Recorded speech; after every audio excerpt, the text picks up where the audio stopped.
Copa America শুরু থেকেই বিপাকে ব্রাজিল আর বাড়তি সুবিধা পেয়ে আসছে আর্জেন্টিনা। এমনভাবে ফিক্সচারটা সাজানো হয়েছে যেন ফাইনাল অবধি সহজ প্রতিপক্ষ পেয়ে যায় আর্জেন্টিনা। তাদের রাস্তাটা হয়ে গেছে একেবারেই সোজা। বিপরীতে কঠিন অবস্থান আছে ব্রাজিল, এমনকি ব্রাজিলকে বিদায় করতে কনমেবল এঁকেছে নীল নকশা।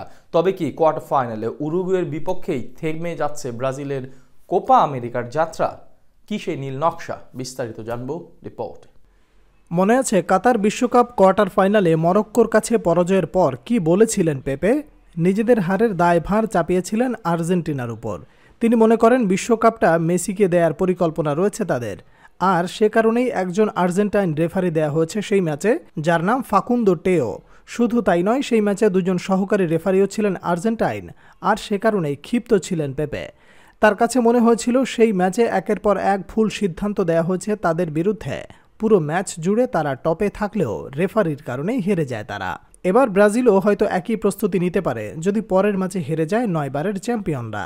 কোপা আমেরিকার শুরু থেকে বিপদে তারা। কাতার বিশ্বকাপের কোয়ার্টার ফাইনালে ম্যাচ হতেই সুবিধাজনক অবস্থানে নেই তারা। 2023 সালে তো জয়ের চেয়ে বেশি ম্যাচ হেরেছিল সেলেসাওরা। 2024 সালে এসে নিজেদেরকে পুরোপুরি ফিরে পায়নি। তবে এবার কোপা আমেরিকার পারফরমেন্স নিয়ে একটু হলেও আশাবাদী হতে পারে তারা, বিশেষ করে যেভাবে প্যারাগুয়ের বিপক্ষে খেলেছে দলটি। কিন্তু এত দ্রুতই কি কিছু বলা সম্ভব?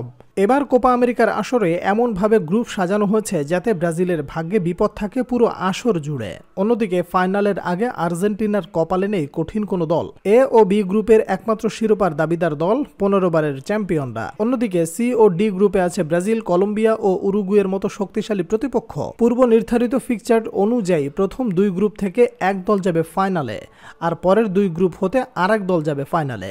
তাই আর্জেন্টিনার জন্য রাস্তা সহজ আর ব্রাজিলের জন্য রাস্তা কঠিন ছিল। তাই তো কোয়ার্টার ফাইনালে উরুগুয়েকে প্রতিপক্ষ হিসেবে পেয়েছে ব্রাজিল। সেমিতে গেলে সেখানে সম্ভাব্য প্রতিপক্ষ হতে পারে কলম্বিয়া। এরকমটা যেন ইচ্ছে করেই করেছে কনমেবল, যাতে আগেই বাদ পড়ে যায় ব্রাজিল।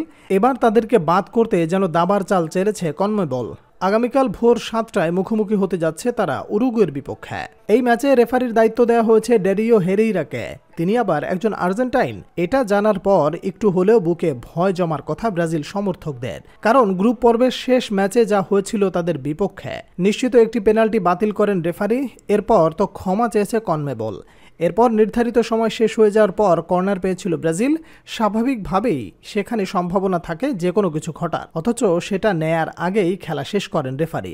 এরকম ঘটনার পর একটু হলেও ব্যাকফুটে থাকবে তারা। আর কোয়ার্টার ফাইনালে যে এমন কিছু হবে না সেই নিশ্চয়তা কে দেবে, যেখানে মাঠে থাকবে একজন আর্জেন্টাইন রেফারি? তবে কি শেষ পর্যন্ত এখানে শেষ হতে যাচ্ছে এবারের কোপায় ব্রাজিলের যাত্রা, নাকি উরুগুয়েতে হারিয়ে তারা পৌঁছে যাবে সেমিতে?